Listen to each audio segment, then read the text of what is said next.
Hello, everybody. Welcome to another episode of Where Work Meets Life. I'm Dr. Laura, and I'm thrilled to be bringing you this topic of resetting our health, keys to healing our mind and body.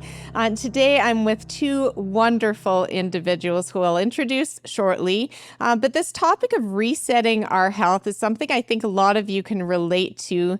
Stress and burnout levels are high. A lot of us are overloaded and struggling to deal with childcare, elder care, everything on our plates. And we're just trying to get through week by week, often not taking the time to nurture our health. And by health, I mean mind, body, and spirit. Leading up to my 50th birthday this September, I'm lucky enough to be spending a week at a health reset retreat called Mountain Trek in Nelson, BC, where I get to focus on all aspects of my health after a very busy year.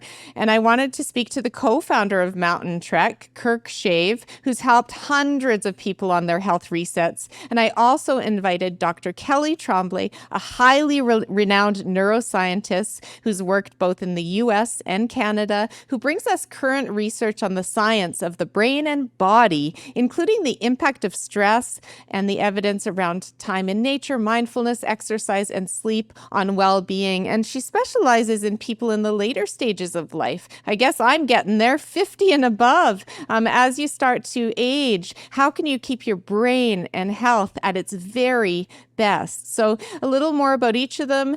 Kirk is a certified life coach, a former park ranger, a lifelong practitioner of balanced health, and he really has a deep-rooted comprehension about how the human mind, body, and spirit work together. And he's a real motivator, and I'm really excited to learn from him and share my nuggets as I experience this on my social media, in my newsletter, in a future podcast episode. So you'll be hearing more from Kirk.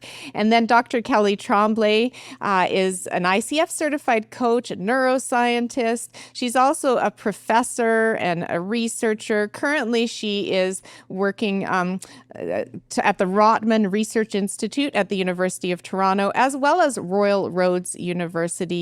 So she really has a profound academic career. And also, what draws me into Kelly is she works with people as a certified coach, and she helps organizations. She's worked with C-suite leaders from Global 250 companies, as well as leaders in health and higher education to get on top of their health and well-being. So welcome to each of you.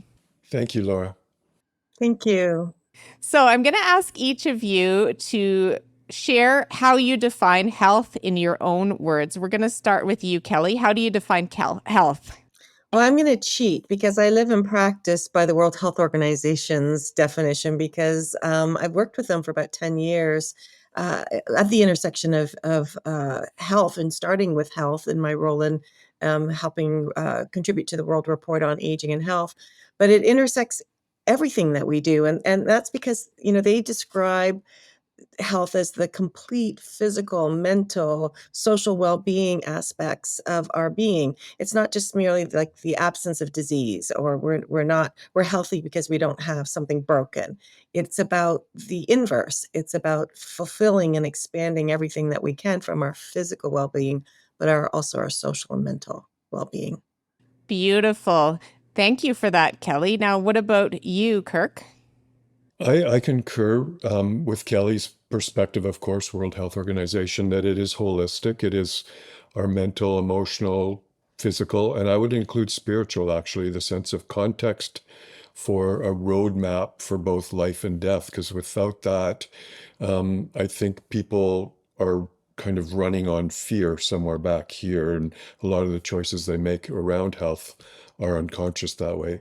I see health as a ever kind of balancing act, an equilibrium that never gets in stasis for very long. And because we are aging, basically after the age of 28, everything is going downhill with the pull of gravity, hormones, bone density, muscle mass, everything, that if we can bring consciousness into finding equilibrium, that mindfulness, then we can make choices in our life on those spheres of health, and then continue to bring balance as best we can as we age. I love that. I love what both of you had to say. And I think what you're saying is health is more of a verb. It's a thing that you have to keep on top of, and it's ever evolving. It's not a static thing. I'm healthy or I'm not. Exactly. What do you think of Kirk's definition, Kelly? Do you agree? Completely agree. And, we've seen more emergence in the traditional healthcare approaches and how we define even well-being. So if we expand health to being well-being, we see that whether it's the OECD, if you're familiar with um, the Organizational for Economic and Cooperative Development, when we see it from that perspective, we see 12 dimensions of well-being, and that includes our subjective well-being, our purpose, our work and balance. That's all included, and you can go to those websites and actually take some survey questions so you have a better understanding of maybe how holistic you really are and how mindful you are of aging healthfully, or what areas maybe there are to work with. There's also the flourishing framework at Harvard that has some surveys that you can take. And what I really like about Harvard's approach is they've got about 6 dimensions. And again, moving beyond the mental and physical, they really stress the importance of character and virtue. And that's where the spiritual component comes in, not only in terms of making sense of our world from an existential standpoint, but also our place within that world and how much we are being true to ourselves. Because in many cases, when we think of things as being unhealthy, it's a misalignment of how we're showing up with our values in our, whether it be at home or work or out in the world. So those types of frameworks are as we evolve, are recognizing the importance of spirituality as contributing to our overall health and well-being. And I'm so glad that we can talk about this openly, because I think spirituality often gets labeled as religion and it scares people away. And I kind of look at it as mental health. We used to not talk about mental health 20, 25 years ago. Now we do. I'm hoping the same thing happens with spiritual health, because I think spiritual health is a core element and needs more focus in workplaces as well. So that's a mission I'm on. Wish me luck with that one. Okay, so levels of stress and burnout are high. And what are each of you seeing when it comes to these in the people that you work with? Let's start with you, Kirk. What are you seeing about people that come to Mountain Trek, for example, with stress and burnout?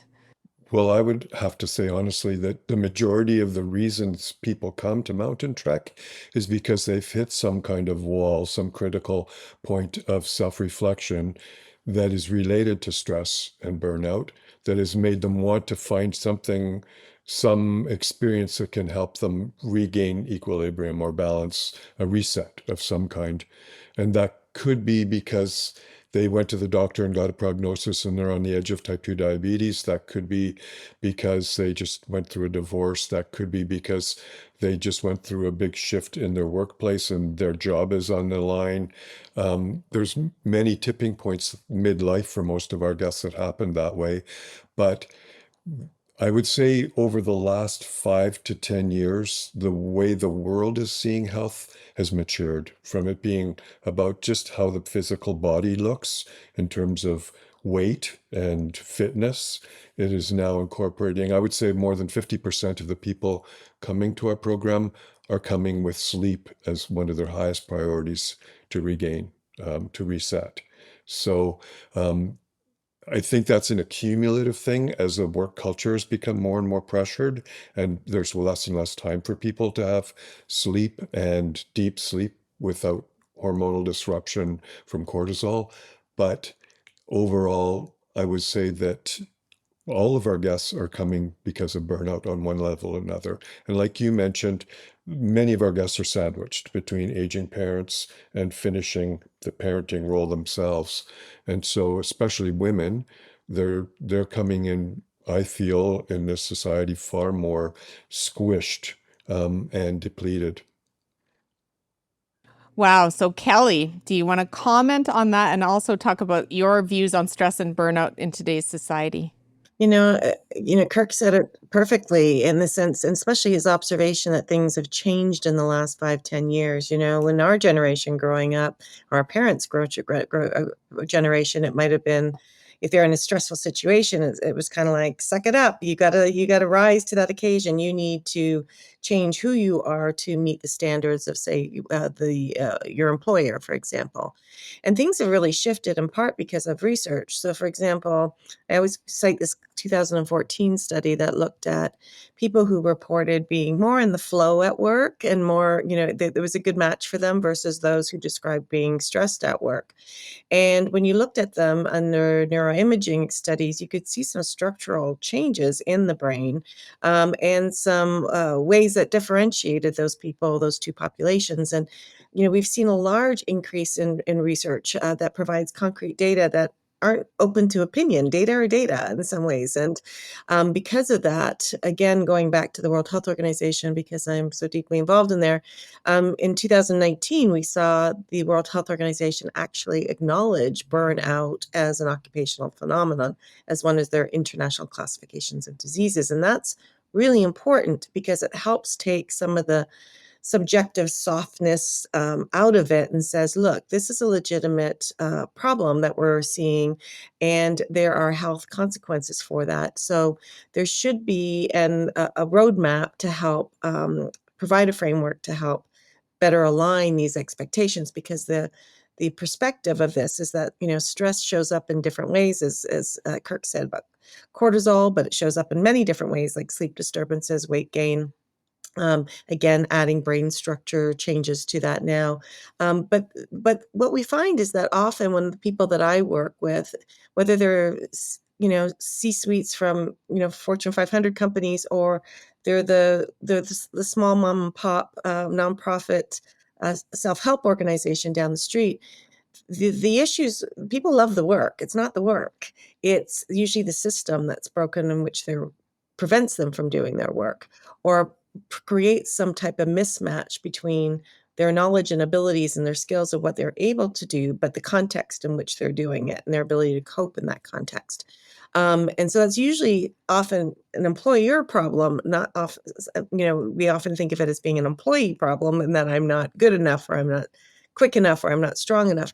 But often when we look at the research, it's more a result of a poor work organization, poor work management, poor work design, a lack of support from colleagues and supervisors. So that provides us an opportunity to not only change our mindset or maybe change our environment, but to work with environments to help bring them to be more aware of healthy workplaces, because we know, there's no shortage of polls out there and surveys, but in Gallup's 2022 report, we saw that workers are at an all-time high, with almost half of the world's workers feeling the burden of stress. And so that was right coming out of COVID, and yet the reports and the statistics haven't changed much. So we are in the midst of a crisis, and so looking for ways to support our mental health, our physical health is really a priority.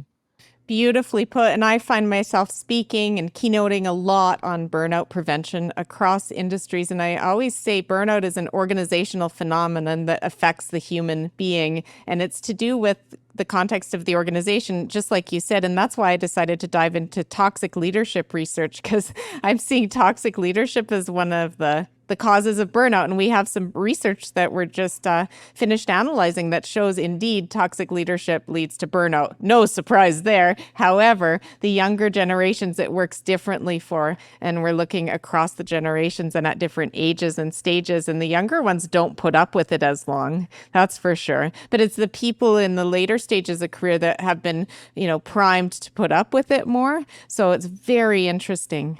Very true. It's been normalized in some ways. That's the way that they've done it for those generations. And what's interesting in some of this research that I'm sure you're seeing too, is that there's this assumption that, frontline or middle management is looking to leadership as being the source of the problem. But in many ways, it's the leaders who are the ones that are describing the burnout. And so some of the poor leadership is a reflection of their own burnout. And so instead of assuming that our hierarchy, the higher you are, the more competent and the more you've got your stuff together, that doesn't necessarily ring true according to the research. No, and is that what you're seeing, Kirk, at Mountain Trek? Those sorts of trends? Absolutely. I actually teach a class on work-life balance and retirement life balance, and hands down, everybody says it's the culture. It's not even just their particular business in the hierarchy and their leader. Still the culture is first one in, last one out. More hours you put in, the more you're likely going to be recognized for promotion. Or if it's coming from a fear place, the less likely you might get replaced or laid off in the next cut. So there's a drive, even though people might have a leader who's toxic. It's the overall culture beyond even our work culture. I would say that it's a societal culture illness that we have, which is that we are driven more by more, the pursuit of more, than we are by the pursuit of enough. And people are striving. I see that even when they come to mountain trek, um, they strive on the trail. They just don't know how to unplug that mindset that they have to constantly be improving, constantly be doing their ultimate best. Can't be 80%, it has to be 100%. And for me, that it just basically means that cortisol stays up. And and so that misalignment that cortisol creates through all the rest of the body's hormones and brain hormones is causing the effects that we see in burnout, whether it's sleep or other illnesses. Really, really well put. So two things. One is I did an episode on with a Pulitzer Prize winning journalist, Bridget Schulte, who wrote a book on overwork. And she traveled around the world looking at this concept of overwork and how it's worse in America and then Canada to follow. But it's a profound, and we did an episode all about that because it is a societal issue.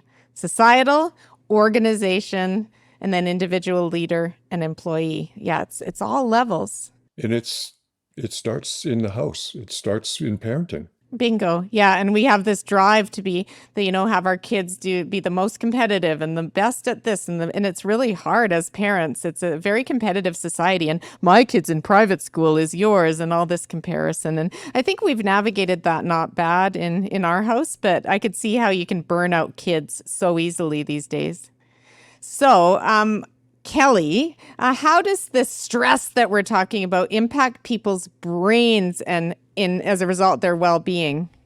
Yeah, as Kirk mentioned, the words cortisol come up quite a bit as we often listen to a lot of that information in social media and things like that. But in addition to that, it's so much more. As I mentioned, this one study that shows structural changes, and then if your structural changes put you at a disadvantage to regulating your emotions. So, for example, we often think of the prefrontal cortex as being key to executive decision making and memory, and people will often say the term "stress makes you stupid," and there's some truth to that, because when our resources, if we're in fight or flight mode, the ability to regulate and process things effectively and are using our prefrontal cortex, it changes because all of our resources are going into protective mode, of survival mode, and so to be able to think and and to remember things and to make decisions on the spot gets disrupted with stress.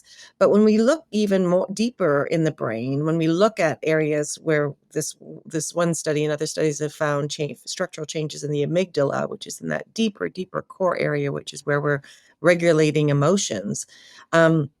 Even those areas change. And that's really important because our ability to even recognize fear versus pleasure, and the ability to regulate perhaps being put in situations of that are dangerous, or our ability to enjoy the moment, they get attenuated. And then the spillover effects, to your home life, as Kirk mentioned, and your spillover effects of a toxic relationship into your work. You can understand the yin and the yang, and how your brain doesn't necessarily know the difference. It just knows how to react based on the environment. So there is very hard data to show that the effects of stress on the brain, the body, the weight, the sleep, the brain is our CPU. It's a computer. And so its ability to regulate all of our functions and the crosstalk and the hormones and the neurochemistry is all disrupted. So that's partly why it is become recognized as a very important health matter by not only the World Health Organization, but if you can look up any regulating body in the health domain, it is now something that is commonly referred to openly in a way that wasn't 10 years ago, for example. And I wonder how these things, so for those watching on YouTube, these phones are impacting our brain. And I think the research has yet to come out on that, right, Dr. Kelly? Yes and no. There's a lot of research about, how our phone, provides a gratification every time it pings, every time we're conditioned. We've been conditioned to our phone. We have an unhealthy dependency on our phone. It's not just for communicating back and forth now. It's for pleasure. It's for deep dives. And given the algorithms, it can reinforce some of those perhaps biases in ourself, whether if all it takes is one search for a deep dive on something dark and depressing, and suddenly we're going to be fed that reinforces that. So there's a lot of research out there, and whether and how it's shaping the brain, especially of our younger populations, is really, really critical. That said, it's like anything; it's a tool, and so the phone can be an incredibly healthy connection for people who are isolated and want to stay communicated. I again specializes in mid and career, and being able to help older adults become digitally literate is really important. For example, I'm able to share things with my mother if she can't physically get there because of mobility issues. We can FaceTime or we can Zoom, and for people with disability, using their phone to be able to do their work remotely.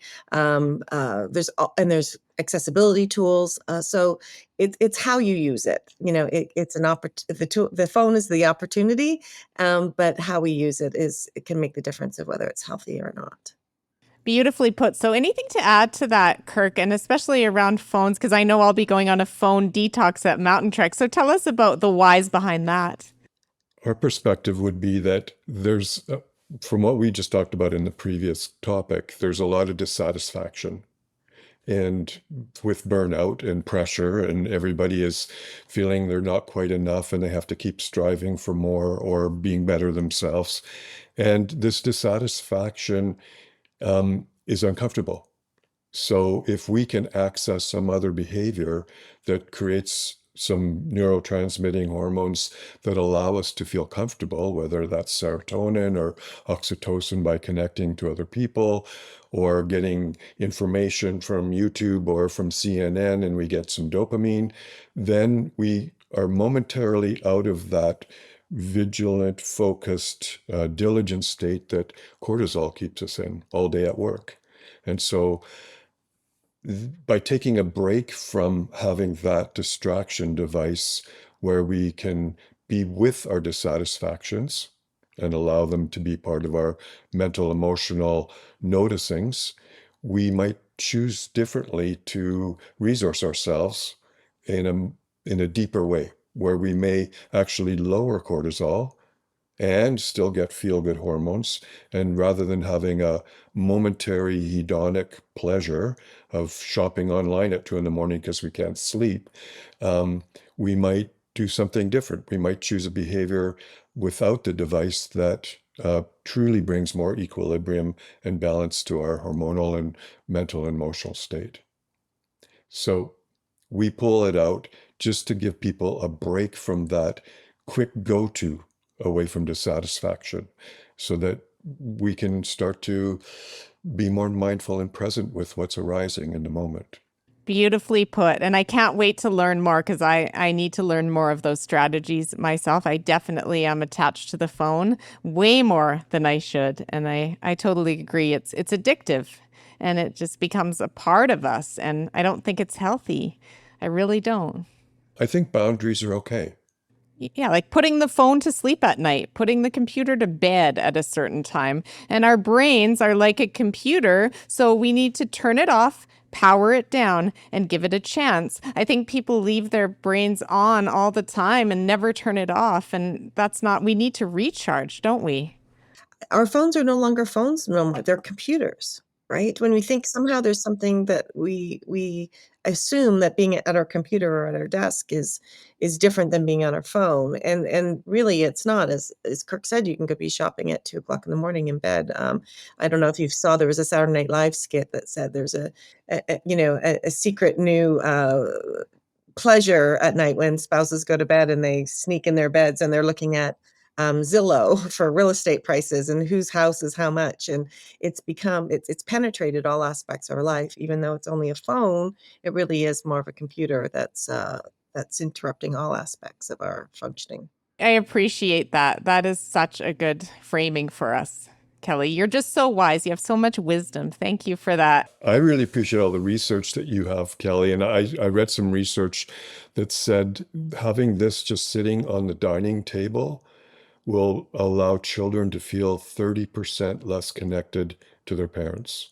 So even if it's not being picked up, they know at any moment, if it buzzes or pings, the parent's attention will leave them and automatically choose that over the child. Really, really important. And to add to that, I think of my own childhood. I think in a lot of ways, my choice of career paths and everything was influenced by what I saw on the table. When I'd liked going to the doctors because there was National Geographic on just sitting there. And I think to myself, where do you go now where there's just magazines sitting out? So that those are I didn't choose to insert them into my life. They just happened to be there, and I took notice of them, and they shaped my interest and my curiosity. And kids don't have that as much now. Everything's digital, and so they don't get exposed to that. It's the battle I'm in with our 3 teenagers. That no phones at the kitchen table, right? But if you can get them all at the kitchen table, that's a feat in itself. So I mean, it's tough with teens. So that's what I'm dealing with. Kirk, can you tell us a bit more about the health resets at Mountain Trek, specifically how immersing in nature and this concept of flow trekking is a potent antidote to burnout? And then I'm going to ask Kelly about the neuroscience perspective on this. Well, I'd like to tell a little story. It was a wake-up call for us. 4 years ago, we started offering forest bathing as a midweek kind of down-tempo experience for our guests. And forest bathing, you've probably heard about it. It's Shinrin-riku, a Japanese researched way of being moment-to-moment mindful of the sensorial information that's coming through our sense organs into the brain. And you're doing that in nature, and you're in a state of flow, like Kelly mentioned earlier, where you're not thinking about other things. You're paying attention to what do I see, or what do I see in motion in front of me, or what do I hear out of this ear versus this ear, or what do I smell as I go by the bark of this tree, or which direction is the sun landing on my skin. These moment-to-moment awarenesses have been proven to lower the stress hormone cortisol. The Japanese researched this, and the main reason why they did this research is because in the 80s, as the tech industry took off in Japan, people were working the 12-hour days already then that we're working now, and the work burnout was through the roof. So they decided to go back to their cultural roots and take people into parks and into nature and see what would happen, and then measure what happened physiologically, neurologically, and see if there was any benefits. And there was outstanding benefits. So you can get trained to be a forest bathing guide, and we have one. And from the first year, the alumni guests that come to us annually or every other year were saying, I've never heard a bird. I've never smelt a tree. I've never noticed a waterfall. I've never noticed the sun on my skin.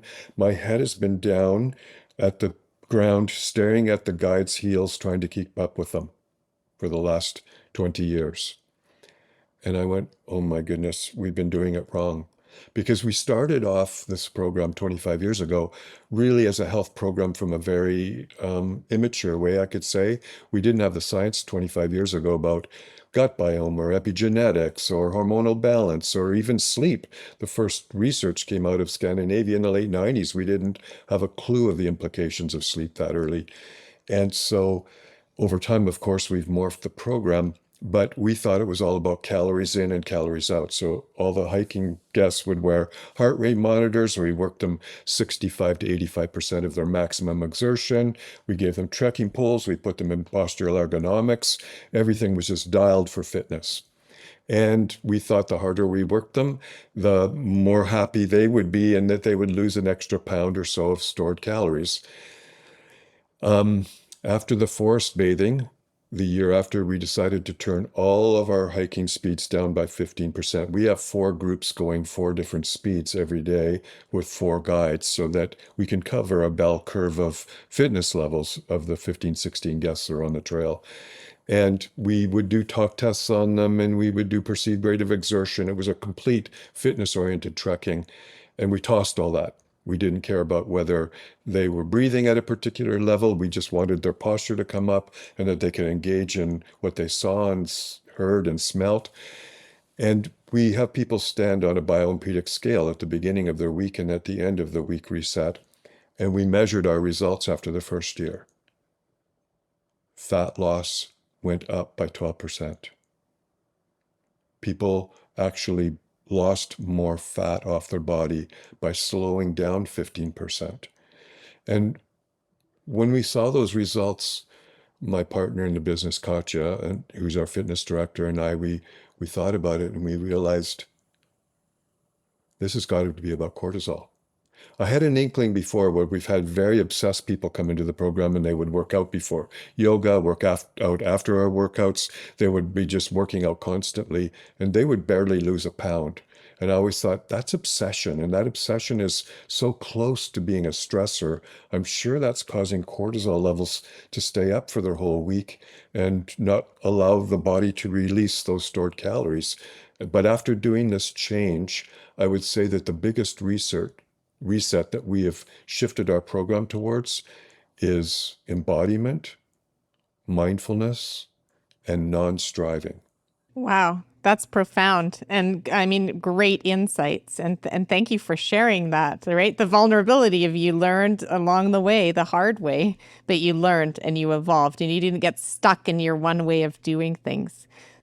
And we used to work people out every night after dinner as well for those 20 years for a full hour workout. So not only were they on the trail working super hard and then in the gym after the dinner, now we don't do that anymore either. Now we have just 3 strength training classes every other day. And the whole tone and the whole idea is to savor their experiences, notice their breathing, notice their posture, notice what they're seeing, smelling, and everything around them. And I believe that that magic of being that connected to nature is plummeting cortisol. And that allows everybody to be recharged in a completely different way. Beautiful. So, Dr. Tremblay, from a neuroscience perspective, what do you think of what Kirk mentioned? And do you have anything to add here? Well, what Kirk describes and offers is just a beautiful opportunity to engage all of our senses. And we know that each, even sense in isolation, has incredible power in not only reducing our stress levels, but also contributing to lowering our inflammation and contributing to our longevity. So, for example, I would describe as a neuroscientist, we have different specialties. And so mine is more in sensory health.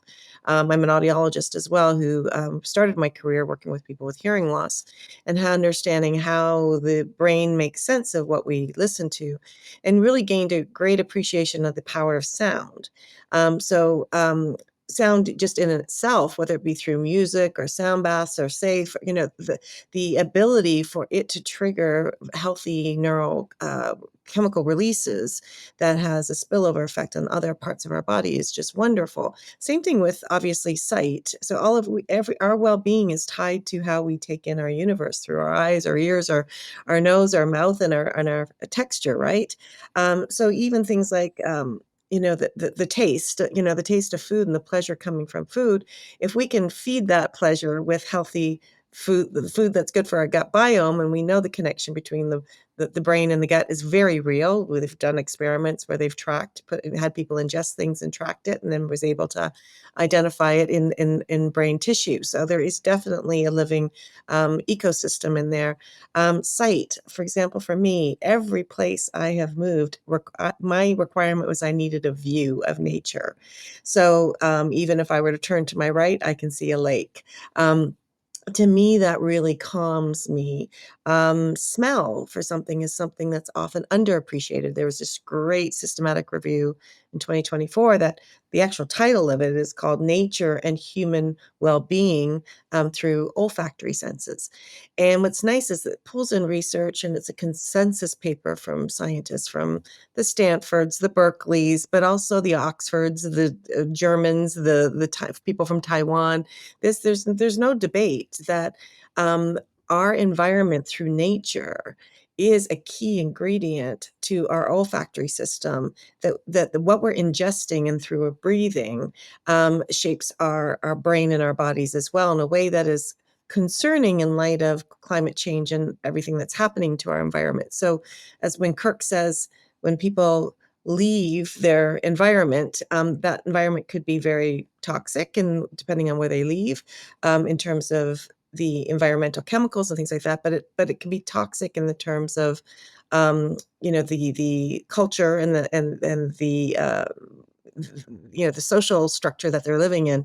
And so being out in nature is your one stop shop to engage all of these senses in a way that when combined are very, very powerful. It really does provide a health reset. And we haven't even talked about sight and the power of music and things like that. So this opportunity is just great, and any opportunity. So even thinking when you engage music or hiking, how it activates our breathing systems, is another way then to help the olfactory system in terms of breathing in air through our nose.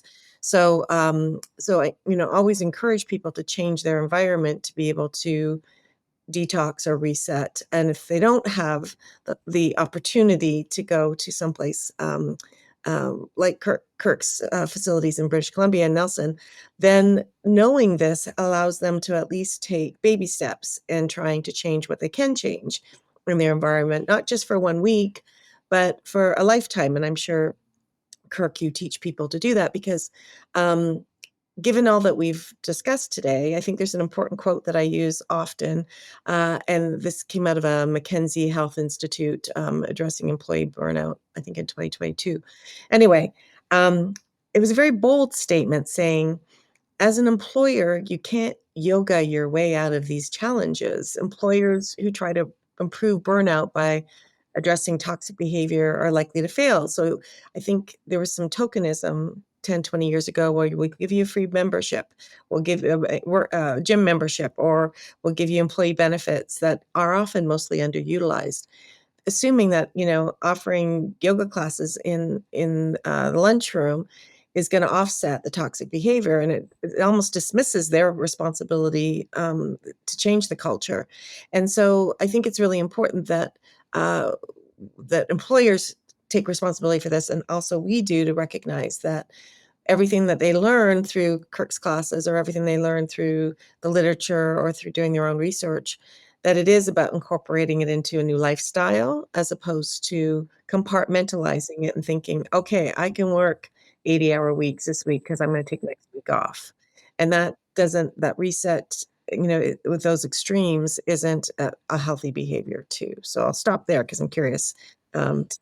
That was well put. You're curious what Kirk has to say about this, and so am I. So how do you help your people establish lifelong health and work-life wellness and happiness after they've left a health reset experience, Kirk? I've been, like Kelly, I'm a certified coach, and I've been doing the health wellness coaching with our guests for about 18 years. But about 5 years ago, just before COVID, I realized that much of my coaching was not working because our guests are so maxed. They're like, seriously, I'm working with people that work 12 to 15-hour days. That's worse than the Industrial Revolution. So to take another 7-ish out for sleep And then yet they're supposed to find time in their 24-hour day to create some sense of balance in their life and attend to all of these different aspects of health that we've just talked about is nigh impossible. And the mechanical aspects of coaching, helping people to set correct targets and set reward systems and have the mechanical times and frequencies and all of those things, to me, we're being hitting a wall of two things. One was deservedness, that inside the belief system of many of the people that we work with, they believe they have to give to everybody else first. And once that is all done, then if there's anything left for themselves, they will do it. So whether it's to the work, to the parenting, to taking care of parents, to the pets, to the neighbors, everything else, that has to be done first. So there's this sense of I'm secondary, everybody else comes first. Because in our culture, to be selfish, to be self-centered is probably the greatest of all sins. It's as close as being narcissistic as possible, which is getting close to those sociopathic leaders that we're talking about.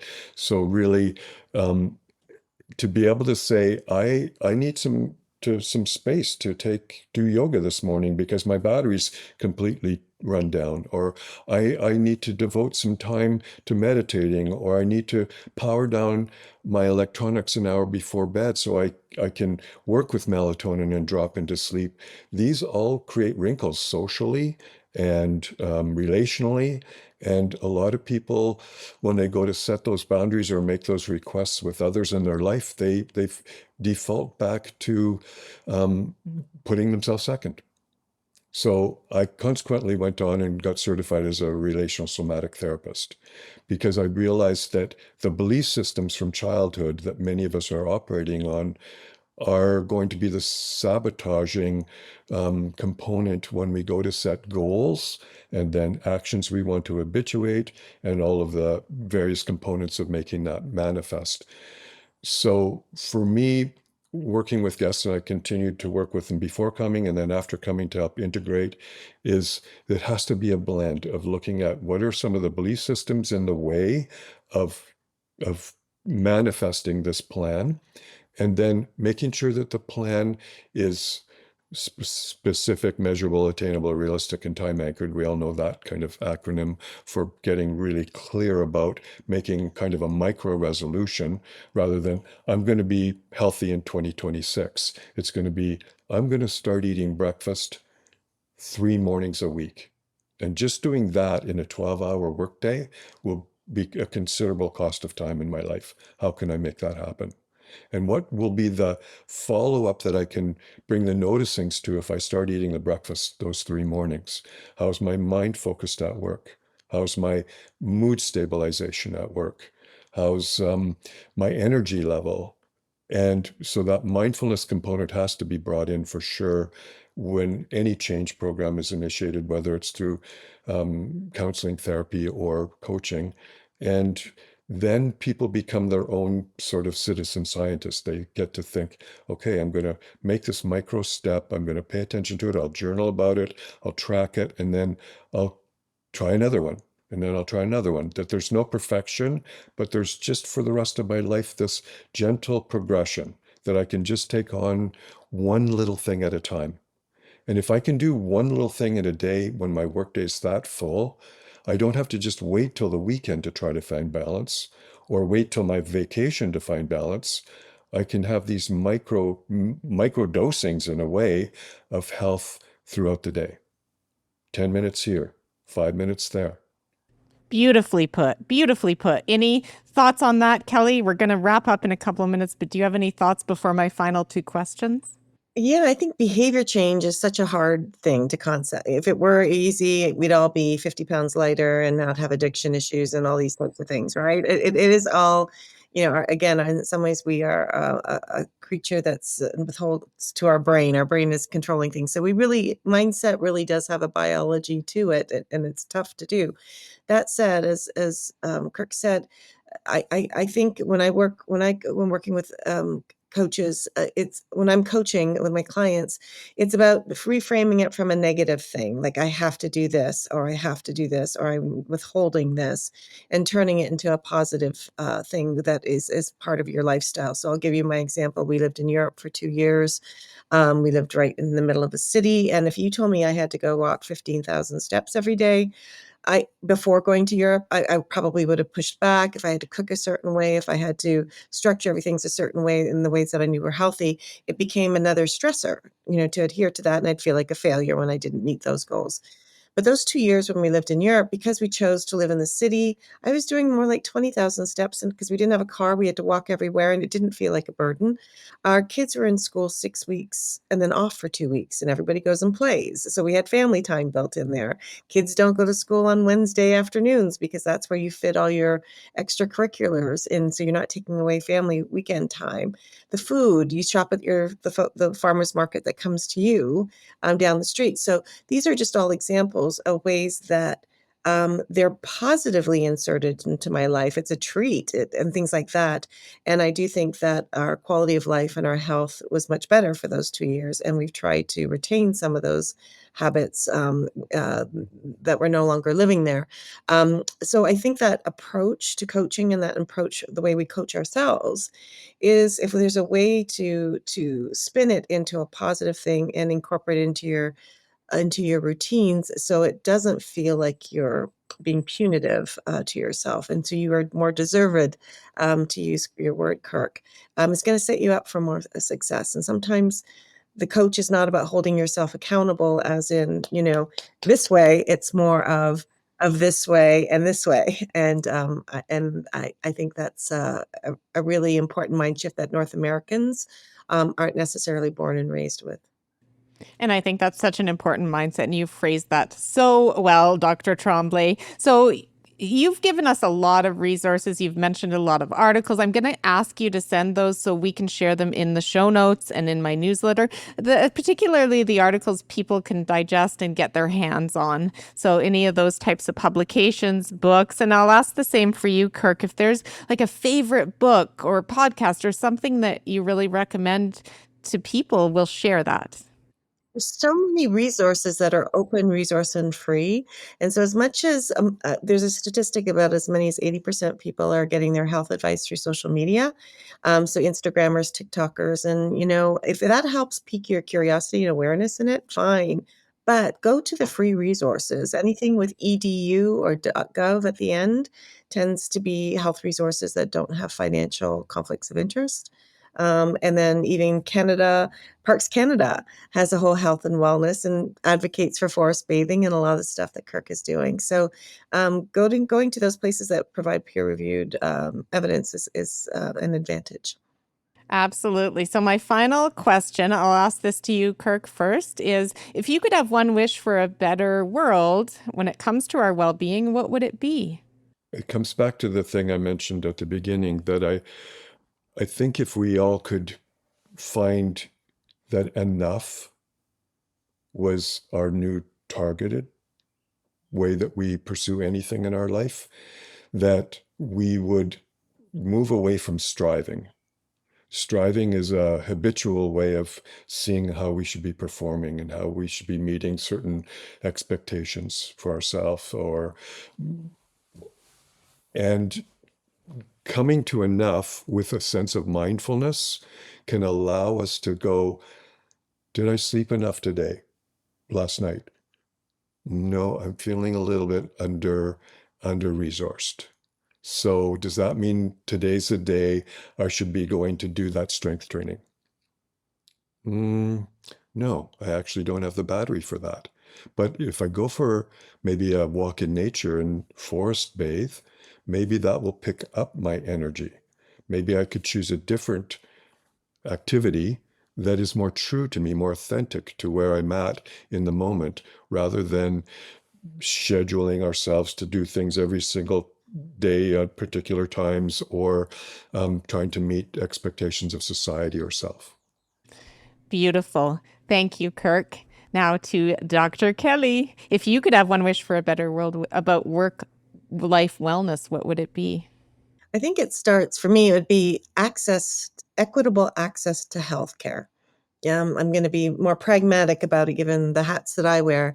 If we can't take full advantage of music and taste and food and sounds, if our eyes, ears, nose, and mouth don't work, right? And so if we don't have access to healthcare to help equip us mechanically with what we need to get out there, then we can't take full advantage of the resources and the beauty that can feed our brains and feed our bodies.